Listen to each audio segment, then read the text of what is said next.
Yo, what is going on, everybody? Welcome in. This is a Tuesday playoff ranking edition of Unnecessary Roughness, and we are brought to you by Twisted Tea.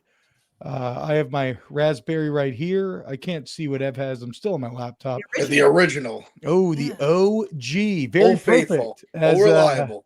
As I would describe Big Ev as an OG. It's me, T-Bob. We got Big Ev, we got Liam, we got Kayce Smith. No Brandon tonight. Of course, be on the episode that we record on Wednesday, coming out on Thursday. But tonight we have a lot to get to, guys. Okay. Virginia Tech gets their man. It was a little up in the air, a little touch and go. It's been rumored for a while, but James Franklin going to the Hokies. We have Lane Kiffin just playing the wildest public games I've ever seen in my entire life, playing The Bachelor, but with college football. We have Sam Leavitt shopping himself around, auctioning himself off to the highest bidder, reportedly. We have our Vimbo Big Game app. Shout out SC Iowa in the rain in LA. We'll react to the playoff ranking live as it comes out. If you want to get involved, hop in the chat, get some questions in. Maybe we'll get to them. Maybe we won't. I can't make any promises, but we might. So there's always hope. What's going on, everybody? How are we doing today? How are we feeling? Fantastic. You know, it's another playoff ranking that I think there won't be very many surprises, right, Ev? I mean, I think it's going to be pretty straightforward. We missed you on Saturday night. How was UFC? I know you had a big UFC card at Madison Square Garden. It was great. It was a blast. I was there with Jack Mack. Robbie was in the media row. Insane melee broke out. Yeah. Between Dylan Dennis, who is like, for those that don't know, he was like kind of a McGregor disciple who was a part of the big brawl years ago, and Khabib jumped out of the cage. We had a massive melee breakout between Dylan Dennis and all the Dagestani guys. It was incredible. But the fights in the cage were incredible as well. The main event was kind of a snoozer, but Islam double champ. But no, it was great. I mean, the fights there, I suppose fights are like the best live sporting event to go to, in my opinion. I would, that's definitely a bucket list. One day I want to go to a major fight. Baller fights at, I don't know, whatever. Like going to an actual UFC would be amazing. Are they called the Muslim Brotherhood, or is that an unname, the Dagestanis? No, I guess that we actually talked about this and spinning back this today. I guess there is like a sector that they call the Muslim Brotherhood. I think Dana just referred to it, not like, I don't think he meant what it actually means. I think there's a bunch of Muslim guys, like they're all just Muslim. And they all just it's all very WWE like, but like real, which is fucking kind of insane. It's very real because when McGregor was around, he said some very, very mean things that they do not appreciate. And so apparently Dylan Dennis was literally like showing them an AI video of Islam and their manager Ali, who now I'm getting into. He's got a big backstory as well, but he's like the man, kind of manages all those guys. And it was a AI video of the two of them making out, kind of how like Quigs will post, and they did not like that at all. No, they don't play with that. Led to it was that, and then I think posted maybe or not posted, was just showing them, was like visibly like antagonizing them, and then it just a 50-person melee broke out. It was insanity. Well, the fact you got to be there live is kind of badass. Okay, Lukey is highlighted. Can you guys answer why Mintz is posting blogs under the Unnecessary Roughness ban? Look, Mintz feeds us a lot of info, okay? What? Brandon Hold on. trusts his bets. I don't know. I was unaware of this until I'm unaware. I saw this comment. I had to put it up because I'm completely unaware, and this is the most mincy thing possible. I gotta look into it. I need you to look into it because I'm going to go ahead and I could be 100% wrong here, but I'm going to say there's no way Brandon okayed that. No disrespect. Certainly not. Certainly not. Let Mincy cook. Yeah, I agree, Liam. All right, let's go ahead and dive into the. If we need to pull him in, I could potentially get him away from After Dark for 2 minutes to answer this if everything checks out. I'm going to check in it now. Okay. Let's go ahead and dive into the show. I'm praying. Yeah, go ahead, Kayce. But I was going to say, I know we're going to talk about the Lane situation, but Mincy texted me multiple times today while I could not answer. It wasn't like we were going back and forth to ask me if I had any information, and then he would answer himself about the Lane situation. So this man is in hell right now. about what's going on with Lane Kiffin. Just in absolute hell. He's going through it. Before we get to Lane, though, let's just touch on this because I don't think it's as long of a conversation. And guys, again, I apologize. It seems like it might be skipping again. My computer's still, I'm going to try to get it fixed tonight for tomorrow's show. Fingers crossed. Cameron Moore says, big Virginia Tech fan, lived 30 minutes away. James Franklin will do great things. And let's talk about it. James Franklin to Virginia Tech. And what a funny hire this is, right? Because first off, I think it's a great hire, right? I think Blacksburg deserves a winner. I think Franklin has proven to be that in his career. I think that this is a town that will commit to football and give him the resources he needs to be successful. And I think that I would bet that he can still work some of that Vandy magic to bring that program back to where we want to be. And the runway in the ACC is about as wide open as possible. But isn't it kind of interesting how the name Franklin has shifted? Where when he's at Penn State, and let me know if anybody disagrees with this, but I find that when he was at Penn State, we were all talking about him like he's lost, he sucks, he has no idea what he's doing. You remove him from a place with national championship expectations and you put him in a place that is looking to rise, and we're all like, hey, this is a great hire. Home run. It works. He's going to kill it. So like, was James Franklin bad? Was he a victim of expectation? Was it familiarity breeding contempt? Liam, you were very critical of Franklin, but I know you like this hire. So what's your kind of view on the dynamics there?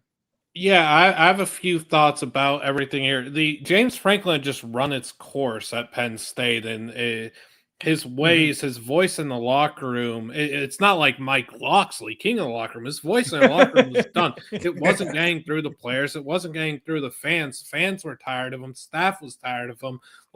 So the thing had run its course, and you could be a great coach. He is objective. He is a great coach, but his tires had worn out at Penn State. It was time for change on both sides, and it was only a matter of time before a program, whether great or middling, was able to hire the guy. Now, personally, gun to my head, I don't think this is long-term. I could see James ditching Virginia Tech after one successful season, quite honestly. I don't view, I know I am making Virginia Tech fans really mad there, but how are we so certain that James Franklin is there for a decent amount of time? I think that this is a 1 year, get right, build your stock back up a little, and there's going to be a lot more jobs available after 2026 season, and a lot bigger jobs that he's going to have. Oh, so you're saying 1 year. I thought you meant like a couple years, then I'll have a good year in bouts. You're saying 1 year, I think he's gone?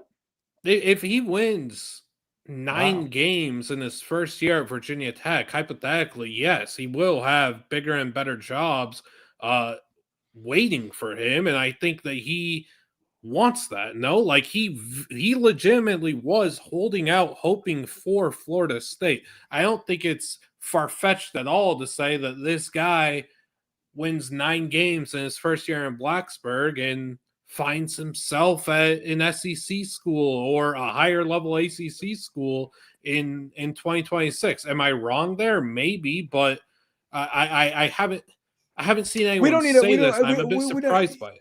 Yeah, we don't need to necessarily adjudicate it right now. That is interesting though.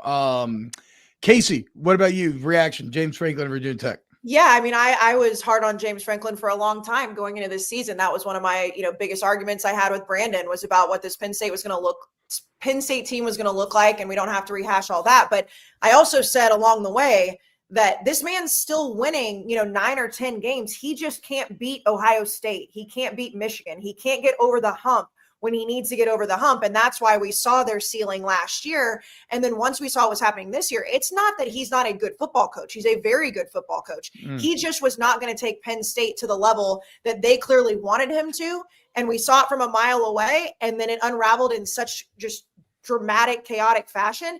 He's going to go to another place and be able to win those games. He's not going to go to Virginia Tech and them to expect him to go win 11, 12 games a season, to be contending right away. And I don't necessarily agree with Liam that it'll happen in 1 year, but I do think it'll happen pretty quickly. But I completely understand why a school like Virginia Tech would love this hire. And there are probably 90% of schools in the country that would love to have James Franklin. It's just that top tier teams that he was a part of that he just could not get over the hump. And it didn't look like he was ever going to be able to. And that had run its course. But again, as I said oh no, you're saying, but as I said with Georgia, we saw this with Mark Richt. Mark Richt always had Georgia teams right up there too, and they couldn't get over the hump. And then Kirby Smart comes in and actually does that.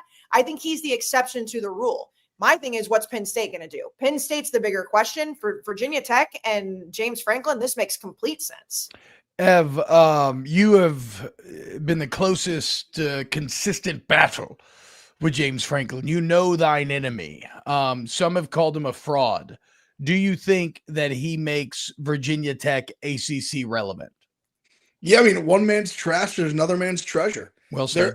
There's levels to the game. Like, just because you're not maybe a national championship winning coach, doesn't mean you can't get Virginia Tech off the mat. And I'm going back to what you said at the beginning, T-Bob, because what I was going to say, where I think this is a Virginia Tech program that's been mediocre for just a little too long. Yeah. And I think that, and especially a fan base that you have got grown men who know what that feels like to be like national title relevant.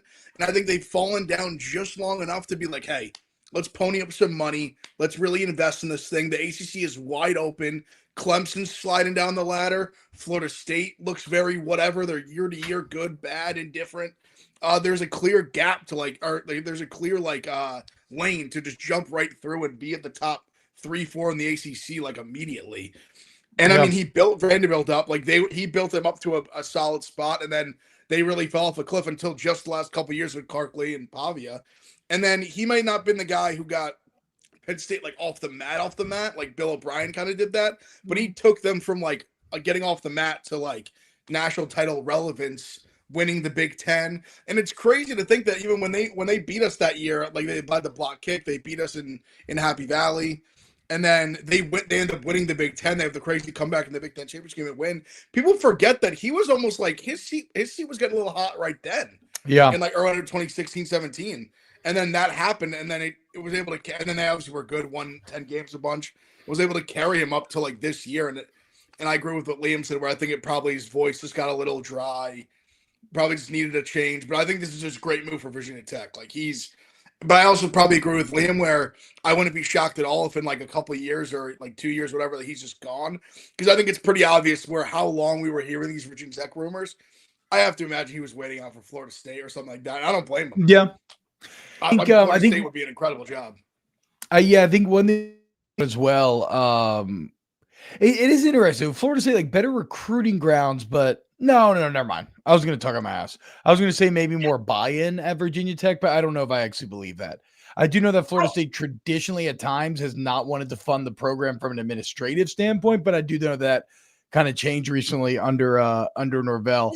I would say this too for Franklin when he beat. Yeah, go ahead, Kayce. No, sorry. I'm not trying to talk over you. It's sometimes when the internet goes out. Keep going. No, I was just going to say that Franklin, remember, when he built Vandy too, that was pre-portal. In theory, with portal and NIL, the runway should be shorter even than it was then. In case you make the final point on Franklin, then we'll get to Lane Kiffin. So I do agree with what Liam and Ev are saying, that he'll eventually be gone because he is going to want a bigger job. But this is one of those things, when you look at coaching carousels and you look at a school like Virginia Tech that is able to get buy-in, this is by far the best hire they could get. And as much as I hated James Franklin for Penn State, and it did more become a me versus Brandon thing, I don't think that if you're a Virginia Tech fan, you could even possibly think of something better. And I think he is going to get them right off the mat. The question for me is how quickly that happens. And if he can do it in 1 year, like Liam said, what a devastating thing that would be for Virginia Tech fans, because these things can't happen so quickly. So the fact that that's even on the table, but I mean, I think this is a 10-10 hire for them. I think that Penn State hopefully has their next guy. If I'm Penn State fans, I'm going to be a little bit nervous about this. Just well, shit, he couldn't get us over the hump. He was done here, but we're going to have to watch him succeed at Virginia Tech. And that's probably going to suck a little bit. Yeah, it might not feel great. Do you want to do Penn State stuff right now? Yeah, let's do DraftKings. Let's hear about our friends over there at DraftKings, and then we'll dive into that, Liam. All right, the chase for the championship is on, which, by the way, is crazy. Conference championships are coming up in like 3 weeks. It's bananas. Conference titles, playoff hopes, everything's on the line, and a single loss in November can end that all. And no one gets you closer to the college football action than the DraftKings Sportsbook, the #1 sportsbook for live betting. From in-game betting to late-season odds boost, DraftKings Sportsbook keeps you in the game from kickoff to the final whistle. I know there's a lot of talk right now. I'm going back and forth with Josh Pate as we speak. We're together. We're fighting Brandon about the Heisman odds right now, so you can go on, jump on with that, whether you're backing your team's postseason push or making moves as the momentum shifts. The game is always in your hands with the DraftKings Sportsbook. New customers, this one's for you. As always, if you bet $5 and that bet wins, you get $200 in bonus bets instantly. There's only a few Saturdays left, which is so sad. Every game, every play, every bet counts. Download the DraftKings Sportsbook app. Use promo code RUFF. That's code RUFF to turn $5 into $20 in bonus bets instantly if your bet wins. In partnership with DraftKings, the crown is yours. By the way, just a programming note, because I am also keeping my eyes on this. The college football playoff committee rankings are about to start. So okay, I will just update those as they come in, and then we can revisit anything we haven't gotten to yet. Michael Stuffer says, "Why would Penn State fans be nervous about this? They'll still get a good to great head coach and be just fine. Let's not get loco." Liam, what are you hearing on Penn State? Kayce knows. I got the most powerful phone in college football. Right? This right, man Kayce? is locked in. I was more so memeing. Kayce knows I got a horrendous phone. The thing is old. It's ancient. When I tell you, we need a little inside baseball here. So we were on our way back from Beef's Memorial last week for the Internet Invitational, and Jersey Jerry's driving us. It's Spider, myself, Caitlin Walker, and Liam. And this man drops, because he needs to charge his phone to watch the game on it's like an hour and a half drive. He drops on us that he has an iPhone 12. It was a 14 though. I'm not going to shame, we're not going to shame phones, but like if you're a social media person that lives on social media, you cannot have a phone that's battery dies just texting. You just can't do it. His phone dies nonstop. So anyways, that's where that was coming from. I do want to answer that question really fast, because I think that was directed to me when I said nervous. I'm not talking about missing James Franklin. What I'm saying is, and I've used this example and I said it earlier, with Kirby Smart and Mark Richt, very rarely do you have a coach that's winning that many games but never getting over the hump, and you go find a coach that immediately starts winning. You look at what happened with Texas and Mac Brown. You look at other places across the country where you fire somebody, which I agree they should have fired James Franklin, but you fire somebody who was consistent. I mean, they made the playoffs last year. They made a run in the playoffs last year. You go fire somebody, you better hope whoever you find next can immediately get you over that hump. Because if not, you did have a coach that was keeping you in that conversation. Again, I agree they should have done it, but to know that you have somebody that's going to keep you in 9 and 10 wins, like that is a risk. Like, is the grass actually greener? That's what I mean when Penn State fans should be nervous. Not nervous about Virginia Tech necessarily, but to know that James Franklin was winning those games for them, and it's going to be somewhere else getting a program right, and you don't know who Penn State's next coach is yet. So, God, I feel from what I've heard for Penn State, when I was, 2 months ago, I gave 3 names for the Penn State job. Drinkwitz was one of them. I'm blanking on the other 2 right now, but Drinkwitz has been heavily in the mix, and he's interested in taking the job. There were reports going out there in the last 48 hours that Bob Chesney and UCLA were in agreement. That's just blatantly false. I would love it to be true, but I gotta shut that down. There's reason to believe that Mr. Sexton got that leak to get his client more money elsewhere. No, Jimmy wouldn't do that, Liam. Yeah, I know he wouldn't do that. Jimmy wouldn't do that. Stop it. Bob Chesney met with Penn State on Sunday and quite obviously crushed the interview. There's a massive mutual interest on both parties there. So Bob Chesney, Penn State is a big possibility. There's a surprise name I think it is a big surprise name. I know Connor wants Kalen DeMore. The surprise name in Penn State's coaching candidacy, I think it's Kalani Sitake. Kalani Sitake apparently does have some interest in that job, and Penn State has been speaking with him. That's kind of a shocker, no? Big time. To me, it's Kalani's interesting. I don't know his first name, but he's a good, great dude. But it's interesting to me because, like, from a pure success standpoint, it shouldn't be a surprise but he is such a perfect fit at BYU, alumni of the football of the program. He's been on both sides of that rivalry. That I think that's why it's hard. Like, he's had the success to warrant Penn State being interviewed, but he is BYU. Correct. It's a king leaving this castle. Yeah, I never thought he would leave, but it's fascinating. I mean, he would bring that. Not to say that Penn State hasn't been like a tough team. It's also just fascinating because it's just such a complete other side of the country. Like you said, too, like he went there. Like, it's a lot of, it's surprising, but he's such a good coach that it's hard. I mean, I think if you're Penn State, I think you can definitely, if you're a Penn State fan, I should say, you'd definitely be able to sell yourself on that higher. I would if I were them. I'd be able to sell myself, but it is interesting. I don't know. I don't mean to be rude or aggressive here, but the Mormon element of it all is real, right? I mean, it is a skill on the backs of a lot of Mormon athletes, and he is Mormon himself, and it's a unique culture kind of unto itself. So I would have some questions, but I believe, but Coach Taki's been great. So we'll have to wait and see. All right. Are we ready to do Lane? We're ready to dive into Lane Kiffin. Crazy all right. shit. Yeah. I've never seen anything like this, guys. I got there's people hiding out in the bushes, filming the plane arriving, filming the family getting off the plane in Baton Rouge. I got text saying real estate agents are showing, and I say allegedly on all this, but I got text saying real estate agents are showing houses to Layla, blah, blah, blah, blah, blah. It was to the point where if it was anyone but Lane Kiffin, I would have actually thought that he was going to LSU. But there's so much misdirection. There's so much purposeful planting of seeds going on right now. There's so many games floating in the air. I'm getting major Dark Knight Joker vibes from Lane. It's not about money. It's about sending a message, even though I guess it is also about money. For what it's worth, I think he stays. Now, I don't know what I have missed in the last couple of hours because it seems like everything changes with him constantly, but I think this is a massive grandstanding setup for his hero's return to remaining in Oxford. Kayce, what are you hearing the latest on Lane Kiffin?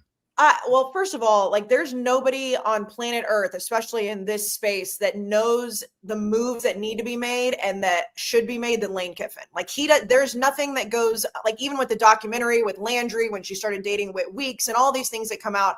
So if they are actually looking at LSU, he would have taken into consideration that it was very public that his ex-wife and his family was there. And one of the things that, obviously a lot of people do know, like he loves to, tease it a little bit, is that he and Layla do have a very close relationship. Knox lives in Oxford with him, and she's going to go wherever their son goes. So there's all this kind of thing. Like, you would think if his ex-wife is there, these things are happening. I just have a really hard time believing that if he really is going to take the LSU job in the midst of an Ole Miss run to the playoff, that he would have these things be so public, which is why I tend to believe he would not be going to LSU and to Baton Rouge. Because if that's the case, you're going to have all of Ole Miss and everybody involved being like, yo, what the fuck are we doing? And then on top of that, you hear the rumors come out that the Ole Miss athletic department and the powers that be say, okay, we're going to give you until the week of the Egg Bowl, and you have to give us an answer because we're not going to keep playing this game. Well, Lane Kiffin is not going to leave a team that's in the middle of a playoff run. I have a hard time believing that as well. So I think this is all a big calculated game. I've been saying from the beginning, I don't know why he would leave right now. Landry graduates in a couple years. Knox graduates in a couple years. Like, maybe they reset then. But this man's playing a chess game and everyone's falling into it. Now the Dolphins job may be potentially open. He loves Florida. Could he do that? It's just, he is going to coach 75 teams. If I had to put my money on it right now, I would say he's staying in Oxford. And I just don't think he would make the public moves that he or his family are making just to fuck over Ole Miss in the midst of it. If they were like, 4-6 right now or something, and he was going to leave, fine.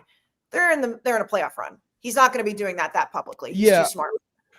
Also, I would add the caveat that if an actual NFL job came, that's going to change the equation for me. Like, I think any college coach will take it right now. But I don't think he's going to leave Ole Miss for another college. And I should also say, it was also rumored that his family was in Gainesville on Sunday, right? Very publicly. You're reading. Yeah, I think Brandon probably sniffed it out. I think it's fair. Like, Lane's definitely a showman. Like, he likes to troll. He likes to fuck around. And also when you really think about it, like, just from a standpoint of like his family and all that, and like even just the state of Ole Miss right now and the kind of financial backing they're getting. Like, obviously, historically, LSU, Florida, better job. Not even a debate. Like, no argument from me. But I could see where, like, he's sitting there saying, Yeah, like, maybe not anymore. Is it just like a marginal upgrade from where if I'm here, I can fuck around and have a bad year or two, and they're not going to get me out of here. Where if I go to LSU or I go to Florida and things don't go well almost immediately, like you have 1-2 bad years to start off, and it's like all hell breaks loose. Where you like Liam just said earlier, like Sataglia, king of the castle.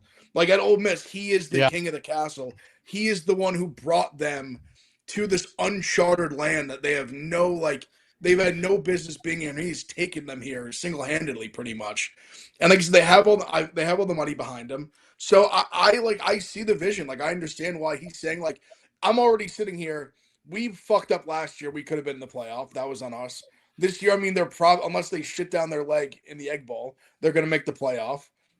So, like, I don't see why you can't sell yourself that he can't win a national championship there, like he could at LSU or Florida or wherever. I think Kayce hit it a few weeks ago when she talked about like the idea of better or worse job. It's been compressed, right? It's you can still say like you said, marginally. That's a good word, Av. Liam, anything to add on Lane, or do you feel like we've kind of it still boggles my mind that he's basically playing The Bachelor. Maybe I'll ask you this, Liam. If you were an Ole Miss fan, would you be pissed off? Because I think I would. Yeah, I would be. Yeah, that's an easy answer. Yeah, very much so. I don't think it matters what fan you are of what program. If your head coach was speed dating during the regular season when you're in a playoff hunt, or not, even if you're like 3-6, yeah, I think you'd be pretty upset. Yeah, I don't know. Ole Miss, you can't make a good pun like you can with Lanesville, Florida, and Louisiana State University and UCL Lane. So Ole Miss never had a chance. Ole Missing? I just know. I just know one thing, and it happened. The committee don't know ball. It's we're gonna get. They're unveiling. Well, let's dive into it. I feel like we've said our piece. No, but I will say my last thing on Lane, and you just touched on it, T-Bob, and I understand that like now people are kind of coming around on it, but like when we had this argument and Brandon and I had it out about Lane staying at Ole Miss, and I understand he obviously has a personal vendetta against Lane staying at Ole Miss, but my point is that Kurt Signetti a few years ago, if you would have said he's staying at Indiana and is not taking the Penn State job, you would have called this man crazy. But because of the backing he gets in Indiana and because of where he's gotten Indiana to this point, it's like he is the king of the castle there. This was one of the worst football programs ever, and he can do no wrong. That's the way I feel about Lane Kiffin at Ole Miss. Now, he hasn't made the playoff yet, and he hasn't made the run that Indiana did, but he's right there too. So it has shrunk these big brand names. Like, why is it all of a sudden you can go to LSU or Florida and immediately win a national championship when Lane has them in the mix now? Why can you go to Penn State and immediately win one that you can't at Indiana? Yeah, the recruiting is going to be a little bit different. The depth's going to be a little bit different, the brand. But what Lane has done at Ole Miss was something we've never seen before. So it makes sense that these guys are kind of like, hey, I can't fuck up here. Like, I have everything I could possibly want here, and my team's really good. So that to me is why I think for a long time I've thought he should stay. If he doesn't, Lane's going to Lane. The craziest part about all of this, and it's still a credit to Lane for finding the guy, but what if Austin Simmons doesn't get hurt? What if Trinidad Chambliss doesn't exist? Because it's such a funny twist of fate and destiny that just really played right into Lane's hands. So you do get credit for that, but he didn't start him. Very interesting. He didn't. Let's get into Charlie. I will give him credit. He definitely does have a thing for bringing in two quarterbacks. Yeah. He always seems to make sure he has multiple. Even like he brought in Spencer Sanders when like he already had Dart. Like he has been smart about. You got Walker Howard when he had a full quarterback room, and like I know Walker Howard thing, but that was like a big get at the. Like he's smart. Don't put all your eggs in one basket. Have a couple of guys you believe in. All right, Liam, get the playoff. Wait, sorry. Before you do playoff, Kayce, take it away. Yeah, I was gonna say, Liam, get the list ready. I know that you're upset about they don't know ball, but I'm gonna talk about Nutrafol. I'm gonna talk about lovely hair. And Brandon's not here, but you know what? The photo that I took on Saturday's episode when T-Bob and Brandon had their hair all down in their face, it might have looked emo, but what it really showed is how good of hair they have, okay? And that's thanks to Nutrafol. You've seen a million ads for hair growth all over the place. Nutrafol is everywhere, by the way. If you watch the World Series for one inning, you saw Nutrafol because it is that good. It's a physician-formulated, clinically tested, and dermatologists all recommend it. It's the #1 dermatologist recommended hair growth supplement brand, trusted by over 1.5 million people. And now it is the official hair growth partner of Major League Baseball, as we all saw. Also, I've been using it. I used it after I had my son with the postpartum formula. I use it, the women's formula now. My hair is thicker and stronger than it's ever been. And if you add it into your daily routine, it's simple. You purchase it online, no prescription required, automated deliveries and free shipping keep you on track so you never have to worry about running out. See thicker, stronger, faster growing hair with less shedding, which also is a very important thing, especially for the women out there, in just 3 to 6 months with Nutrafol. And for a limited time, Nutrafol is offering our listeners $10 off your first month subscription and free shipping when you go to Nutrafol.com and enter the promo code UR. Find out why Nutrafol is the best-selling hair growth supplement brand at Nutrafol.com, spelled Nutrafol.com/promo code UR. That's Nutrafol.com, promo code UR. Again, thicker, stronger, faster growing hair with less shedding in just 3 to 6 months. I'm going to read this joke before we get to the rankings, Liam. Dan Man says, BYU and Utah on the outside looking in. You could say those Mormons are knocking at the door. It's really well done, Dan, man. I'm very, very proud of you. Liam, go ahead. Take it away. What are our rankings looking like? No. Not a qualitative statement yet. Give us the rankings first. I know. That's Do you want me to read them? Do you want me to read them? Go ahead, because I was. Yeah, Liam's so angry. He can't even be brought to read them. Okay, well, I'm going to have to pull them up. I saw them on the TV, but now they're interviewing. Okay, so we've got #1, Ohio State. #2, Indiana. 3, A&M. 4, Georgia. 5, Texas Tech. 6, Ole Miss. 7, Oregon. 8, Oklahoma. 9, Notre Dame. 10, Alabama. 13, Miami. So they're putting the ACC right there, 13. And then Tulane is the highest group of 5. They are currently ranked 24th. Okay. Oh, Tulane. That is the. Okay. I got him brought up now. I got him in front of my face. Okay. So we have Arizona State at 25, Tulane 24, Houston 23, Mizzou 22, Illinois 21, Tennessee 20, Virginia 19, Michigan 18, Texas all the way down to 17, Georgia Tech 16, SC 15, Vanderbilt 14, Miami 13. Interesting.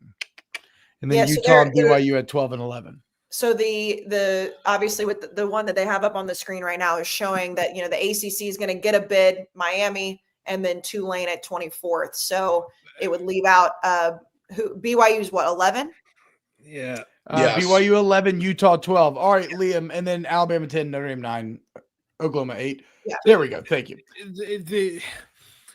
The Miami thing just doesn't make any sense. Like Miami's plus 850 to win the ACC. I understand what they were trying to do. What they were trying to do is not going to work. What they were trying to do was set Miami up as an at-large team in the playoff, had Duke won the ACC, thus putting 2 group of 5 teams ahead of the ACC and it opening an at-large, whatever. That's not happening. Miami's not going to the playoff as the ACC conference champion. I don't understand why we got to keep acting like they are. And then you have the brutal honesty, which is also, I understand what he's trying to do, and it's trying to get his team to get rolling every day. It's good motivational coaching. If we're a top 25 team, there must be a lot of bad football going on. He's right. That's words from Tulane head coach John Sumrall. There is a continuous disrespect of JMU. I think it's really, it's a poor indictment as well that Navy's not there. Navy just thrashed South Florida. They were able to move the ball at relative ease. Blake Horvath, that running game, they have a good passing game. Eli Heinrich, I'm not dissing Tulane. I just don't understand why there's Tulane has the best resume, though. James Madison, you have to. They also have better losses, too. They have a good loss in 2 Power 4 wins. They lost by 22, 26, whatever it was, to UTSA. Like I'm not dissing Tulane. I think Tulane is a good team. They're a better team than John Summerall is giving his own team credit for. But so much of this I'm not asking what you think about the team, though. I'm saying, do you think James Madison's resume is better than Tulane's? Because Navy's is not. And I like Navy, and I love Horvath, and I love Heinz. I don't, but I think JMU is the better team. I just don't think they got an opportunity to prove that. And when they played Louisville, they weren't full strength. Like, the committee just doesn't know that because they're not smart human beings who don't know anything about the sport in its entirety. When JMU, who has one of the best defenses, I'm not going to say in the country, they're performing like it, but it is relative to opposition. They did play very well against a pretty solid ACC offense, though. They held Isaac Brown check for 95% of the game until he broke off a big run. They keyed in on Louisville's weapons and did great job. They fly to the ball. They're a very impressive unit, whatever. When JMU played Louisville on a Friday night, it was early in the year. They were not at full strength. They were playing two quarterbacks because Alonzo Barnett was still recovering from ACL surgery. He was playing hurt, so they were playing him and Sluka. There was no rhythm. There was just no rhythm between the two of them. So they're doing two quarterbacks, like whatever. The committee just doesn't know. It's so whatever. It's disheartening is what it is. I gotta be honest. Go ahead. I've been like a big G5 guy, like a big small school guy. I think this year is making me like lose interest in like them even having a playoff spot. I mean, it's fair. It's like it's the drum for years, especially when this year, and it's not that like there's 12 teams that could win the national title, but this year the thought of like one of those teams getting in over like a Miami or like one in like 10-2 Vandy, like in that realm, it's like it kind of makes me sick a little bit with this batch of G5s because none of them are even close. Like you saw, South Florida was a team in that mix, and Miami beat them by 1,000. They've played themselves out of it now. I understand that, but I'm just saying, like this year specifically has made me a little sour to it, even as someone who was like always supported them through and through. Like this group is rough. Like I don't think any of them have like a prayer and would even get their shit beat in by like the number 10 team, not just like the number 5 team. And in the past, whenever we've seen teams that deserve to be in, it's like, whatever year it was, like Coastal was claiming a national title and all that stuff. It's like, that's fine. But just to get, like you mentioned, Ev, like to know that some of these teams that could be in the mix, because it's not even just how gross the G5 looks in general, like who deserves a spot. It's also how close all these other Power 4 teams are. Like we're not seeing a whole lot of, outside of, whether you say Ohio State or not, like, all of those spots, especially from like 5 to 12, like you can really make arguments of where those teams should be. And that to me is what sucks about it. Because like, I'll be honest, like I love college football. I love it a lot. The G5 is a lot less on my radar than the Power 4. Like I can't get hyped to think that one of these teams is going to go in and play over a BYU or over a Miami or over, whoever it may be, because I just don't think that they deserve to be there. I know that's the playoff system and I get that, but I feel the same way. It's just like, how am I supposed to get all hot and heavy about Tulane potentially playing, Oregon over BYU playing Oregon? I just can't do it. Yeah, I mean, I've said this for years, and I don't think it's disrespectful to the G5 because it's quite simply a different level of resources that they're pulling from. So it's unfair to ask them to be able to get, like, why don't we have a G5 playoff 18 bracket? The best 8 G5 teams would be incredible couple fighting for a G5 national championship amongst their peers, instead of throwing them like lambs to the slaughter amongst teams that they frankly probably, on a year-to-year basis do not belong with. Guys, can I ask medical that I'm not sure that it would come down to something like this because of how high Notre Dame is ranked, but it's one that causes me to question my core beliefs, and that is 10-2 Notre Dame against 10-2 Miami. Only one could make it. Who should get in? And I've always been a head-to-head guy, has to matter the most because obviously, like, why else play the game? But I kind of feel like this also may be the one setting where maybe I'm fading that a little bit. I don't know. Notre Dame's got quality losses for whatever that's worth. Miami does not, but Miami has the better win. Even though Notre Dame's USC win is looking pretty nice right now, but Notre Dame's been so dominant since. Like, Ev, where would you go if those two teams were pitted against each other? This is what I've been dying to debate because I'll be very clear about how I feel about this. I think Notre Dame is definitely the better team right now, but you just cannot in good faith put them in ahead of them. You can't. You are, if the committee does that, you are saying point blank, the games do not matter. Yeah. Like you say, oh, what would happen if they lined up and played in the field? We saw it, they lost. And if you remember that game, I don't care that it was week 1 or 2, whatever it was. I get it ended up being a 3-point game. Miami like really dominated the game. They dominated 90% of the game.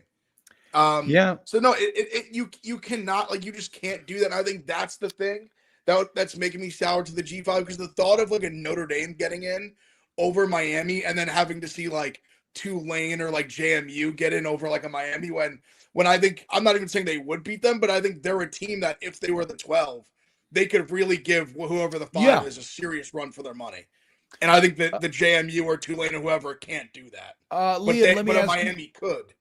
Liam, let me flip it to you, because you said earlier that like you talked about context when discussing JMU and Louisville and saying, look, they were missing this player and blah, blah, blah, and this seems better now.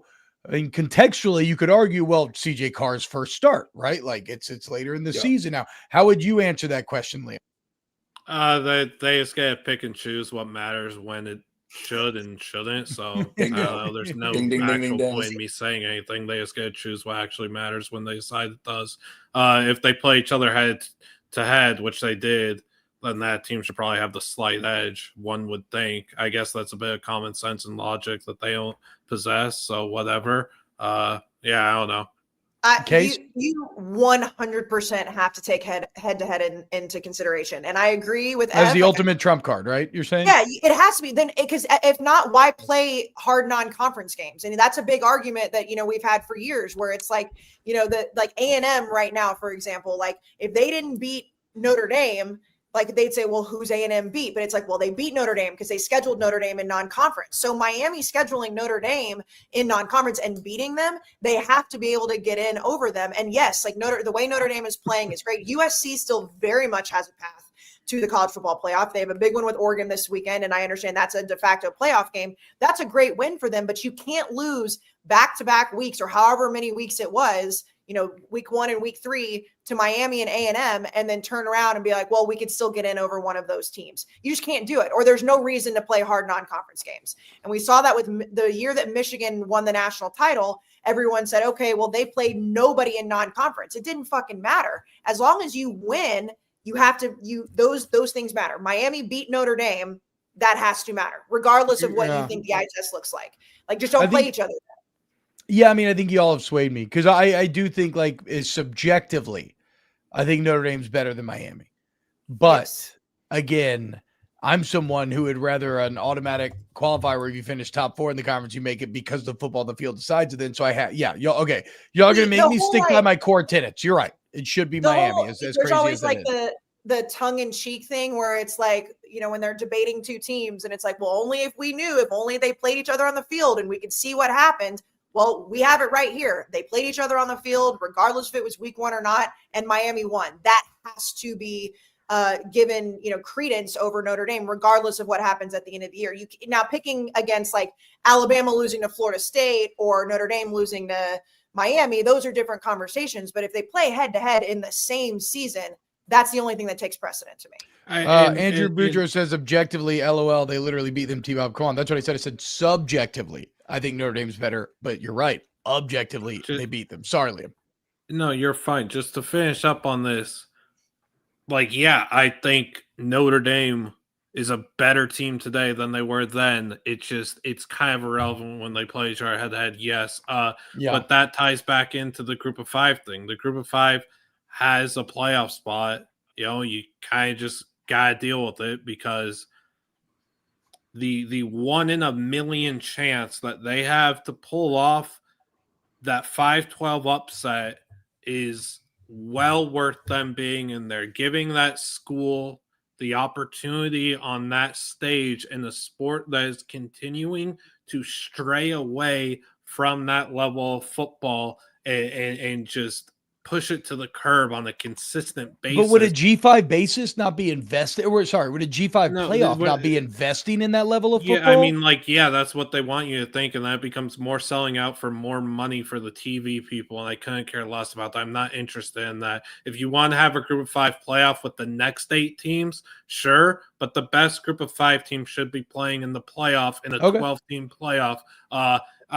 We've talked about it. Or I've talked about it for an extensive period of time. There's never going to be 12 teams worthy of being in the playoff. There's going to be a bunch of decent teams fighting to get in for the last few spots. I'm completely okay with the group of 5 team taking a spot. I already said 2-3 months ago, I think any group of 5 team in this playoff this year will get absolutely wrecked. It doesn't matter, though. I don't like that these humans continue to try and detach them from the sport. I don't know. It's the pros. No. Those are very well made points, Liam. I know. It's just I know where this is heading, and I don't want to head there. It's very. How about this? Again, how about this? Let's move on from the G5 thing. There is definitely a not enough oxygen in the room situation starting to take place here, right? Because you have 3 Big 12 teams in the top 12 right now. You have a Vandy team on the outside looking in that could very well end up 10-2 in the SEC. You have a Miami team right on the outside that, as we just said, should probably be in. And then you got somebody like Georgia Tech at 16 who's in line to win the ACC championship potentially. And if they do, then they take a spot from somebody's. Like a 2-loss major conference team is going to get left out here. Well, and the Big Ten has SC's very much still alive. The game in Oregon obviously fucking massive there, and then I guess Michigan is still floating around too. Yeah, technically. Well, while we're talking about SC, let's just get into this, and then we can go from what we think is going to happen in the Big Ten. The Venmo big game recap segment, which obviously last week we saw it was Iowa at USC, a very rainy, odd day in LA. But we've been loving Venmo all season. College sports season has been even better with the college-branded Venmo debit card. Unlock 40% off Big Ten Plus subscription, a free year of Perplexity Pro, and cash back from some of your favorite brands, all while you show school spirit with custom card designs that feature select college teams. The Venmo debit card works hand in hand. Everybody probably uses Venmo. People pay you back, people send you some money, whatever. Instead of it just living on your app, you will have an actual physical card with your Venmo balance that you can spend it on whatever you want. So you can add your card to your mobile wallet as well using that Apple Pay, the best invention of all time, in my opinion. Pay online and in-store right from your phone. Score more with the Venmo debit card and access fan rewards from the Big Ten Plus and Perplexity Pro. Sign them at venmo.com/college card today. No monthly fee, no minimum balance, max cash back varies. Terms apply. The Venmo MasterCard is issued by the Bancorp Bank N.A. T-Bob, I have a question for you because we broke this down on Saturday when we watched, we talked about all the games and there were so many different comebacks throughout the day. And, USC did have to go score the last 19 points against Iowa to come back. And talking to one of my friends who's a big USC person today, it was like, this offense looks really good, right? This offense is really rolling, but the defense is getting better. It's really easy to look and say, okay, this offense has, Mekhi Lemon, all of that, but the defense has gotten better throughout the season. So when you look back at this game now, a few days removed, it's easy to give all the props to the offense, but you do have to look at kind of how that game unraveled. And like USC's defense put up enough heart to say, and I understand it's Iowa. I get that. But still, in the situation that they were in, like this team really rallied around Lincoln Riley in ways we haven't seen them do a lot of times.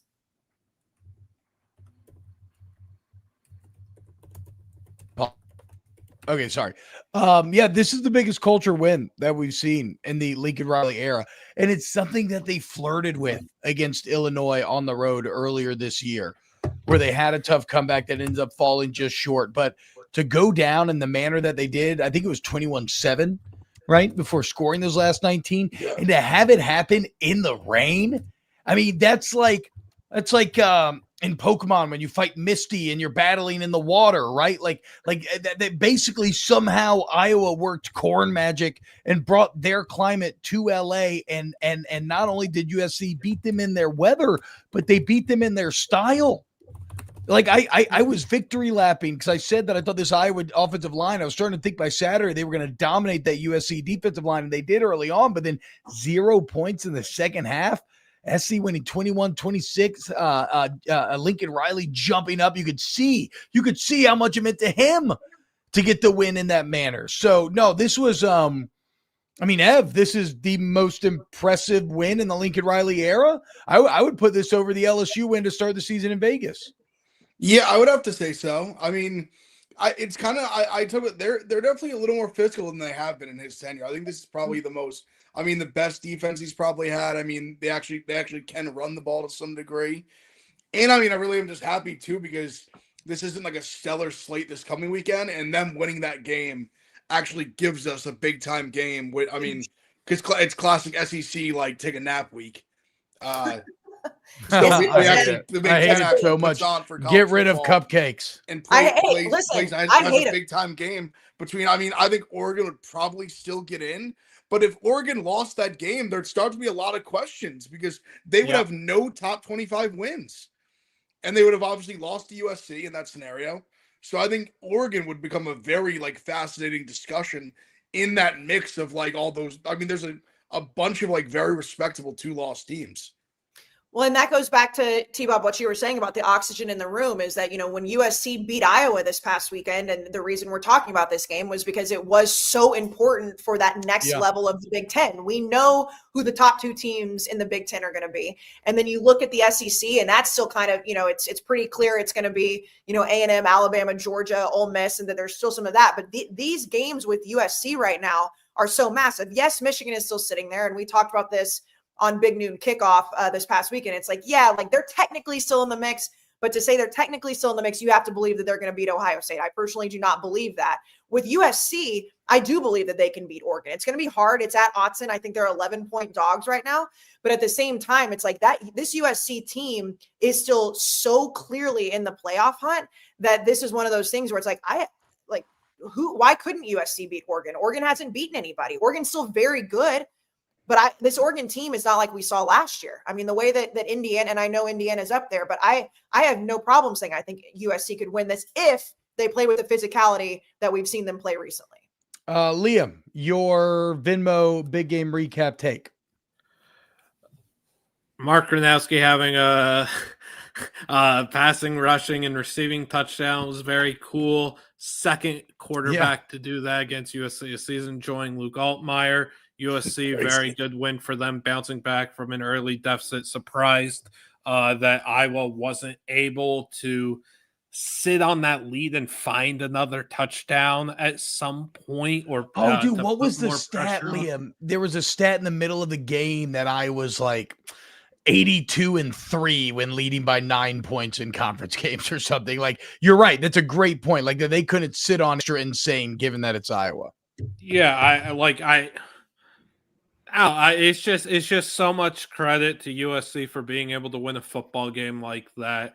Mekhi Lemon, Jacoby Lane are exceptional, and you gotta give Lincoln Riley some credit. That team showed up in a big way in the second half. Their front got after it on both sides of the ball.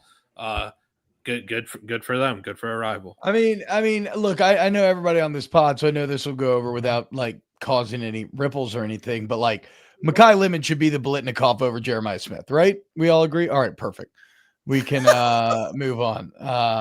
Danny Scudero erasure is crazy if we want to go off numbers, little bro. Love Scudero.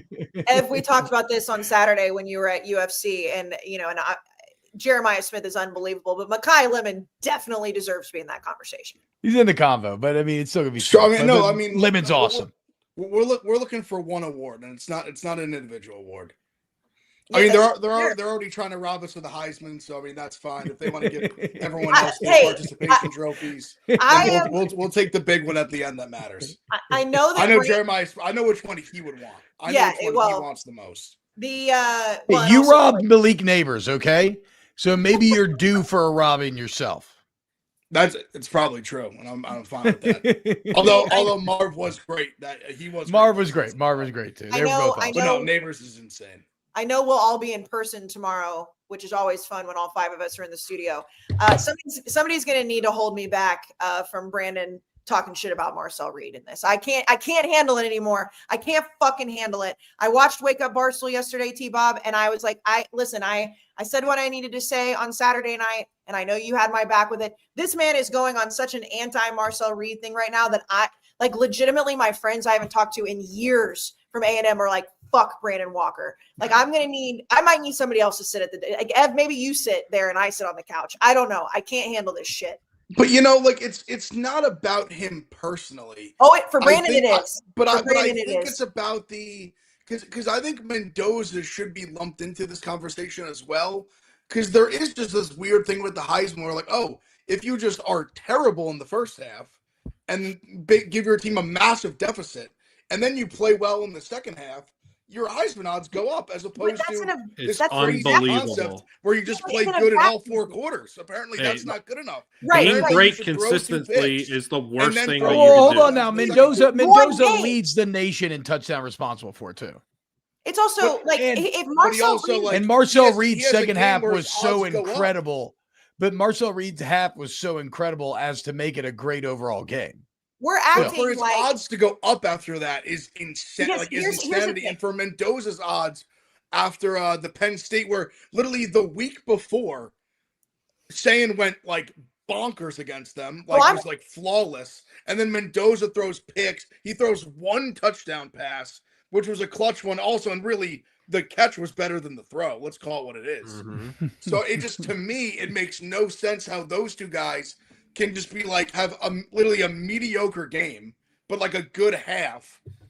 I mean, Marcel Reed was bad for half. No, he was horrible. No. He was god awful. And Mendoza did nothing against the same team that Sayin went off against. I would like. So I can't conceptualize that rationally. Like, I'd like it. It will never compute to me. I'd like it on record that I do not think that they should win over Julian Sayin right now. I'm not saying that whatsoever. But when and I said this, that it was the worst half of football I've ever seen. There's no doubt. And even at the end of the game, Marcel Reed's making TikToks like, sorry for that first half, guys. Like, he could do that because he could lead them back. My point is that what Brandon's doing right now is saying, like, I don't understand how we can look at how bad a quarterback is. They have 1 good half. What he did in the first half of that game was abysmal. It was awful. That is not the norm of what we've seen Marcel Reed do all year. And for him to then come back from 30-3, he had to be absolutely perfect. So again, if Marcel Reed looked like shit a lot of different halves this year, I could say, okay, that's fine. But he went up in the odds because he had to be perfect. He had to go out and play a perfect football game in an SEC game.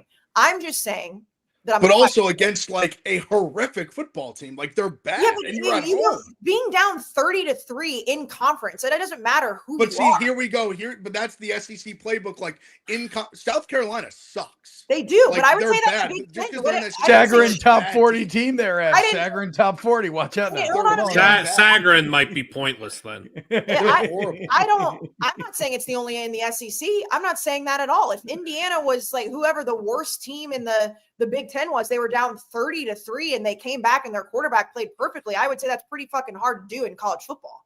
It's very. I'd say it's pretty hard to get down 30-3 to a horrendous football team. Well, right. I think you have to be so bad to do that. You don't have to be so bad. You have a bad half of Reed football. Like, do you think A&M's that bad? You think A&M is as bad as they showed in the first half of that game? No, but I'm saying, like, you don't get like bonus points for putting yourself in a massive hole and then getting out of it. To me, that's this does kind of take points for doing it. It's crazy. What Ev is saying is correct. For being consistently perfect, you get what's the word I'm looking for, Ev? They're numb. They get numb. Nobody's putting A&M above Ohio State. Here's because he hasn't really had like a bad half like that. Here's the thing though, Liam and Ev, that because I think y'all are like objectively in that Julian Saints played the most perfect football the entire season, but it's boring to watch. We like excitement. We like when our balls are in our throat and we see something magical.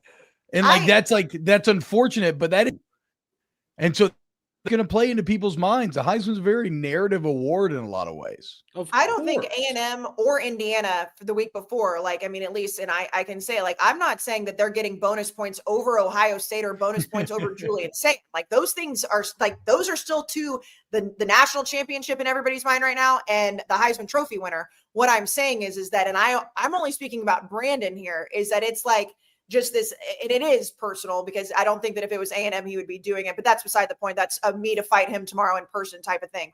But I do think that in college football, what T-Bob just said is true, is people look for these moments. And like I was talking to, I said earlier, Josh Pate, it's like, these are the moments that as a college football collective, you look at and you say, in the past, a team like A&M would have absolutely crumbled, come out of that locker room at halftime and just laid down and been like, fuck it, we're going to just get run over. It doesn't matter. The culture at that school and what Marcel Reed did is what makes that team different. And we've seen it in different schools. It's not just A&M. Those things are worth talking about because the half that they had was so bad in every phase of the game that we've not even seen anything close to that this entire year.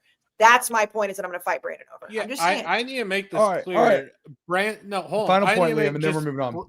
Brandon irrelevant to this, and A&M irrelevant, Ohio State irrelevant, saying Reed, Mendoza, it doesn't matter who. The point completely stands that the best thing a player in the Heisman race could do is be 4 of 19 in the first half and then throw a game-winning touchdown from 2 yards out on a jump pass as time expires to beat Illinois State. It is crazy that the Heisman's such a joke now, and I'm so glad I can just say it. The Heisman is one of the most overrated awards we have in sports, and it's like more people need to wake up to this. It's a bunch of people who don't watch ball, who tune in for maybe want to say an hour and a half every few weeks to see how the top 4 teams in the AP poll are doing, and they get to go see what quarterback is doing well on that team. The Heisman is supposed to go to the most outstanding player in all of college football,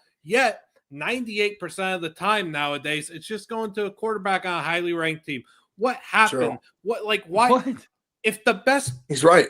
If the best player is in college football is a left tackle, why is that man not ever getting a single vote? Yeah, Because I mean, that's people who MVP. Sure. That's football. That's not the Heisman. That's football. But what I will push back on is Fernando Mendoza leads the country in touchdowns responsible This for isn't a Mendoza thing. No, I just know. said that. This isn't a Mendoza thing. We It's a had a Heisman great thing. race last year with Travis Hunter and Ashton Genty. More often than not, the race is terrible. It's a social media award now. It's a joke. It truly is a joke. It's not what it used to be. College football as a whole isn't what it used to be. College sports as a whole ain't what it used to be. It was better a decade and a half ago, and I don't think that can be disputed. Game's gone. No, but guys, he's right though. love Because it's not even a saying thing. Like, to be honest, if it was like the best player, like you'd have like the Arvell Reese of the world, like guys like that. Like he's saying, like you'd have like a Cassius Howell. Like you'd have guys that are like Jacob Rodriguez. actually Put him probably in New not. York. I wish Jeremiah, Cassius like, Howell was pound in the for pound, Heisman like, the best discussion. He player. should be. Guys, enter the room dick first. BlueChew isn't just a tablet, it's a cheat code for your crotch. Stronger, harder, longer lasting, like someone gave you downstairs a pep membership. BlueChew's the original brand offering chewable tablets for better sex. Remember, this ain't just supplements, erection, resurrection. It's not just about performance, guys. It's about legacy. We're third legacy. So why don't you give your group chat something to talk about? Because when you lay it down, they're talking about how it gets up. Nothing makes you more of a legend than a little BlueChew. Discover your options at BlueChew.com. And as always, you got a special deal for our listeners right now. Get your first month of BlueChew free when you use the promo code Roughness at checkout and pay just $5 for shipping. That's it. Join BlueChew's mission to upgrade humanity one thrust at a time. Head to BlueChew.com for details and safety info. And big thanks to BlueChew for sponsoring the podcast. All right. I've been told that there is a Bill Belichick tweet that we need to see here. Lukey has texted me. Boyfriend of the year. No way. There's no fucking way. Co-ed adult cheerleading exists. Look, I'm not hating. Do your thing. Everybody do your thing. Like beer league hockey, co-adult cheer. That's cool. No, he but can't Bill, be there. Bill, you got to show a little awareness here, huh? situational awareness, Bill. They can't get this man they can't get this man a room in the back with like a stream or something. Like they got to just roll. Like, come on, man, you're Bill Belichick. You should be watching this behind the curtain, sir. Oh, don't worry. Next week we'll have the glitter on his face. These outfits. You would love that outfit. That would be an outfit you would love. Oh my God. This is Hey, UNC fans, I'm sorry, man. You thought you hired the best coach of all college, like best coach ever in football history. I don't know what you got, bro, but it ain't that. They have to study like the perception downfall of this man. Like it is like it's tough to. I mean, again, I like date who you want, sir. Like I get it. Like she's probably like got some crazy shit going on. She's doing tricks on it. I just like this is hard to watch. Man, she looks intense there, huh? Love is love, I suppose. Wild. Lukey said he has a Mincy update for us, by the way. Okay, feed us, Lukey. Oh no! There is no way Brandon knows this is happening. Definitely not, but I kind of like it.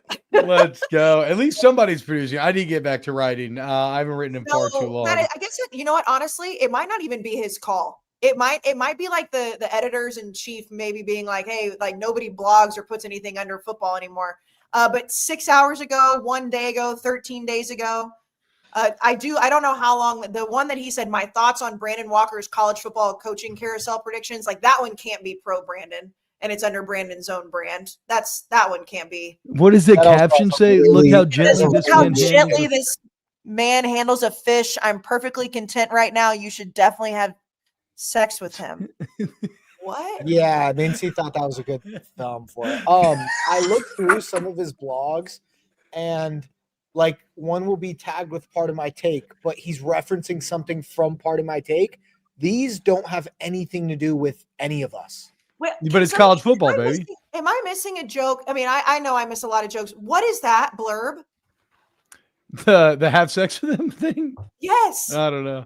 No one knows. They brought it up on the Yak, and everyone was. Brandon's just like, I don't know. It's Mincy. Look how gently this man handles a fish. I'm perfectly content right now. You should definitely have sex with him. Got him. Mincy's assistant probably made that. Fucking got him. Oh man! All right, we can save Sam Leavitt for tomorrow. Do what? I said we can save Sam Leavitt for tomorrow, unless I think Sam Leavitt's kind of quick. Okay, hit it then. Hit me with it. Give me the facts of the case. I think it's really weird that Nakos would tell Leavitt's brother that they're about to run a story about Leavitt. About Sam trying to play the game, get more money, and get out of there. And Leavitt hasn't made that decision yet. I think it's very weird, grimy, and again, just stay of the college game is bizarre inside and with outsiders, insiders, whoever it be. Odd on Nakos, odd on 3. Don't make the decision for another man before that decision has been made. Nonetheless, if Sam Leavitt is out, it is once again clear. It's just it doesn't matter what school you're repping. You're all mercenaries now. You're all playing for money. You're all playing for a next check. Yeah, I don't know that kind of it does what. No, I was gonna say it's crazy because you could argue that like it's financially irresponsible for Leavitt not to do this, but for guess 100% that college football have arrived at the basketball future before professional sports. Just rocketed ahead. Remember that? Does anybody remember the intro of basketball? Yeah. When I've never seen that. Like teams are moving all over, players don't give a fuck. The guys doing the intro press conference don't even know what city he's in. College is there quicker than the NFL. All right. If you're a quarterback the caliber that he is, you have to. When you consider the bags that like you're seeing Carson Beck get, like he's in that realm. Like he's going to get $4 million from someone. Like, I mean, when you think about teams, this is just off the top of my head, like just like Miami's going to throw a bag at a quarterback. Like they have a senior who's going to be out of there. Who they just paid $4 million to. Yeah, like I mean, they're going to be in the market. Like even like if Lane stays at Ole Miss, Like Shambles is gone. Like I think they'd be in the market for a big time quarterback. Like wherever Lane goes, he'll attract Auburn, like Leavitt. Auburn will be in the mix for a big time quarterback, whoever they hire. Like honestly, like LSU. all these teams, like LSU, like even if they like Van Buren, I'm sure they're not gonna just like go all in on him. Like there's gonna be floor. Who knows? Like Lagway's kind of been very whatever. Like I don't like. There's a ton of schools that'll be ponying up a ton. Like I don't know how you guys feel. Also, I'm a big Leavitt guy. Like I'm a big Sam Leavitt believer. I think he's very good. I think he'll definitely could succeed at like one of these big time programs.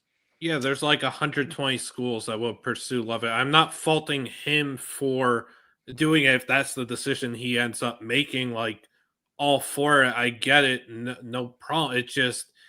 It does stink as a fan of the sport that this is where we're at. I that agree. It's just consistent free agency. And part of what makes college football, college sports so special is the pride that we all have in the logo that we root for, right? Whether we went to the school or not, whether we grew up cheering for that school or got into college sports at some point in our early 20s or 30s, wherever it be. If you got in later in your 60s, that logo that you rep so proudly on your chest is just it's sadly been diminished, and it's that stinks. Like I feel like a broken record tonight. I'm sorry, but today has just been a complete. The game's just gone until this weekend. And then we'll watch football on Saturday. And then Northern Illinois is going to the Mountain West next year. Sick. And then Northern Illinois will also be looking for a new head coach next season. In just a few short weeks. I mean, I know the playoff extends it till like the end of January, but the fact that we only have 2 weeks of the regular season left, that sucks. It sucks so bad. Yeah, I agree. So bad. But do not cry because it's over. Smile because it happens. Let's stay present, guys. Let's stick by our original message of staying present and enjoying the football that we have while we have it. We love you. This is Unnecessary Roughness. Thank you to everybody who hung out tonight. Again, like, subscribe, all the usual internet things that please the algorithmic gods that rule our existence. We'll be recording tomorrow. New episode drops Thursday. And then, of course, Saturday night, recapping all the action from the best week college football. SEC Cupcake Week, baby. We love it. We'll see you later.